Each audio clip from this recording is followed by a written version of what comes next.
उपासक उपासिका आपण कोणताही कार्यक्रम साजरा करतो।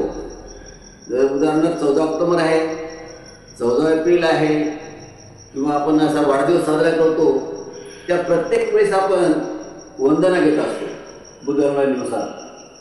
तर तथागत बुद्धांनी आपल्याला पंचशील दिले आहे। काय दिलेले आहे? पंचशील। तर तेच पठण आपण प्रत्येक वेळेस करत असतो। जो उदाहरणार्थ आहे पाणातिपाता वेरमणी शिक्कापदं समाधियामि। तर याचा अर्थ आतापर्यंत तुम्ही जाणून घेतला नाही, तर मी तुम्हाला त्याचा अर्थ सांगतो। आपण नीट लक्ष द्या। पाणातिपाता वेरमणी शिक्कापदं समाधियामि याचा अर्थ मी प्राणी हिंसा करण्यापासून अलिप्त राहण्याची प्रतिज्ञा करतो। नंतर दुसरा आहे अदिन्नदाना वेरमणी शिक्कापदं समाधियामि। याचा अर्थ आहे मी चोरी करण्यापासून अलिप्त राहण्याची प्रतिज्ञा करतो।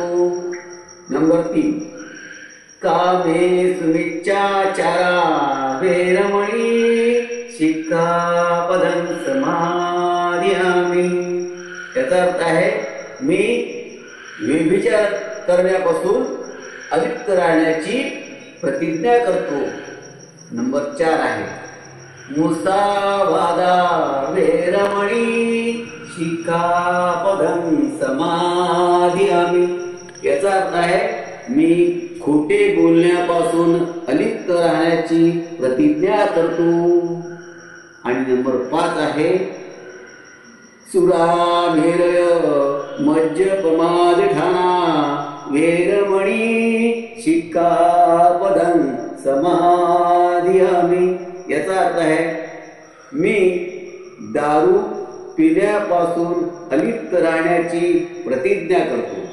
अशा प्रकारे हे तथागत बुद्धांनी आपल्याला पंचशील दिलेले आहे।